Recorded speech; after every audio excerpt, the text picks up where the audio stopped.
Hai adik-adik, kembali lagi dengan Kak Rina di online Lesson Owen. Kali ini kita akan belajar kelas 4 tema 8, subtema 3, bangga terhadap daerah tempat tinggalku. Di pembelajaran 3, kita akan belajar bahasa Indonesia, IPS, dan PPKN di halaman 141 sampai dengan 150. Nah, adik-adik di pembelajaran 3 ada Siti dan ibunya ya. Nah, kita akan coba lihat bacaan berikut judulnya Nelayan dan Ikan Mas. Silakan adik-adik baca dahulu ya. Nah, sekarang kita akan menjawab pertanyaan berikut ini. Yang nomor 1, mengapa cerita Nelayan dan Ikan Mas disebut sebagai cerita fiksi? Nah, dia merupakan cerita fiksi atau cerita rakyat. Alasannya karena ini merupakan cerita karangan atau rekaan yang dibuat oleh pengarang berdasarkan imajinasinya. Yang nomor 2, siapa saja tokoh-tokoh dalam cerita tersebut? Yaitu tadi tokohnya adalah ikan mas, kemudian kakek nenek ya. Yang ketiga, bagaimana sifat dari tokoh-tokohnya? Yaitu yang pertama kakek memiliki sifat penurut, kakek menuruti semua keinginan nenek. Lalu nenek memiliki sifat serakah. Dia tidak pernah puas dan selalu merasa kekurangan atas segala sesuatu yang telah ia miliki. Lalu ikan mas, dia bijaksana, memberikan apa yang diminta oleh kakek dan nenek, lalu mengambil lagi pemberian tersebut karena melihat keserakahan nenek. Lalu yang keempat, hikmah apa yang bisa kamu petik dari cerita nelayan dan ikan mas? Hikmahnya yaitu kita tidak boleh serakah ya adik-adik. Kita harus bersyukur terhadap semua rezeki yang telah diberikan oleh Tuhan. Yang kelima, sikap apa yang harus kita hindari agar kita bisa bersyukur atas nikmat Tuhan yang Maha Esa? Yang tentunya sifatnya adalah serakah. Nah, saat seseorang memiliki sifat serakah, mereka akan selalu merasa kekurangan dengan semuanya yang sudah dia miliki, ya. Nah, ia tidak mau bersyukur atas nikmat yang sudah diberikan oleh Tuhan atau Allah. Nah, yang berikutnya kita akan lihat yang selanjutnya ya. Ini ada penjelasan tentang tokoh utama dan tokoh tambahan, lalu tentang tokoh protagonis dan antagonis ya adik-adik ya. Nah, sekarang berdasarkan penjelasan tentang tokoh dan jenisnya, diskusikan bersama teman tentang tokoh utama dan pembantu dalam cerita tadi ya, yang judulnya Nelayan dan Ikan Mas. Nah, Karina buat sebelah kanan, tokoh utama, tambahan, protagonis, dan antagonisnya adalah tokoh utamanya tadi kakek dan nenek, tokoh tambahannya ikan mas. Protagonisnya adalah kakek dan ikan mas, antagonisnya adalah nenek. Nah, berikutnya adik-adik, di sini kita akan lihat ada beberapa bacaan lagi di sini ya. Karina akan lewatkan, silakan adik-adik baca kembali.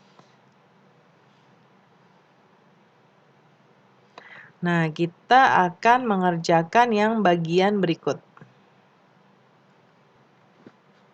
Nah, di bagian ini kita diskusikan bersama teman ya, adik-adik tuliskan dalam bentuk tabel yang isinya adalah usia perbedaan karakter, jenis perbedaan karakter, kemudian sikap menghadapi perbedaan, dan manfaat yang diperoleh. Kita lihat di sebelah kanan ya. Yang pertama, nah Karina buatnya seperti ini ya, karena kolomnya kecil jadi tidak muat. Nanti adik-adik tuliskannya seperti ini. Jadi sikapnya yaitu yang menghargai nanti ditulis di sini. Ya, ini contoh nomor 1 sudah ada di buku, jadi Karina bacakan nomor 2. Jenis perbedaan karakternya adalah yang fisik, yang ini. Ya, kemudian sikap menghadapi perbedaan karakteristik antar teman. Jawabannya adalah menghargai teman yang memiliki perbedaan ciri fisik. Manfaat yang diperoleh, mensyukuri setiap bentuk fisik pemberian Tuhan merupakan yang terbaik. Lalu yang ketiga, jenis perbedaannya adalah kegemaran. Sikap dalam menghadapi perbedaan karakteristik antar teman, yaitu menghargai dan menghormati teman yang berbeda kegemarannya. Manfaat yang diperoleh, mengenal keragaman hal-hal yang disukai dan digemari masing-masing teman.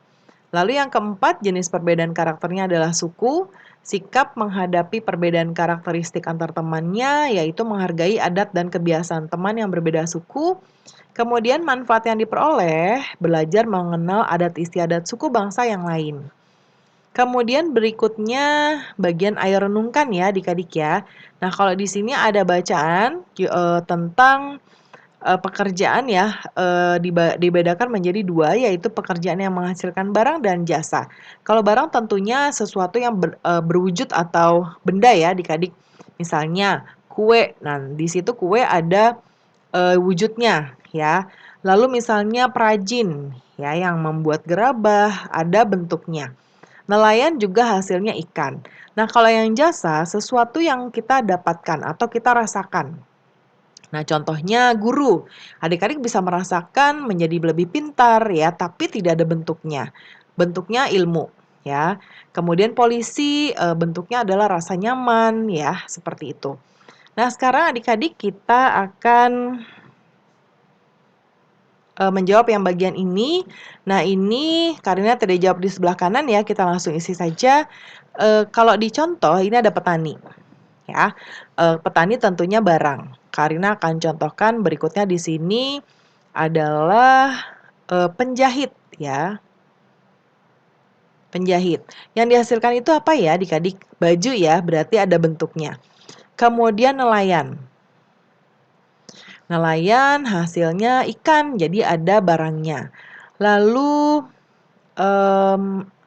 misalnya dokter ya, dokter. Nah, dokter gigi. Adik-adik giginya sakit lalu diobati ya. Nah, ini jasa. Guru ya, Bapak Ibu guru. Ini jasa. Oke, kemudian berikutnya adalah bagian ayo renungkan. Nah, yang pertama, bagaimana seharusnya kamu menyikapi keragaman karakteristik individu dalam masyarakat, terutama dalam hal pekerjaan.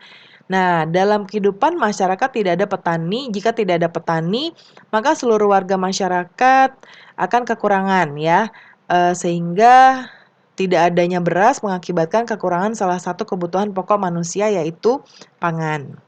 Kemudian berikutnya, bagaimana seharusnya kamu menyikapi keragaman karakteristik individu dalam Oh, ini jawaban yang ini adik-adik ya, yang tidak ada petani.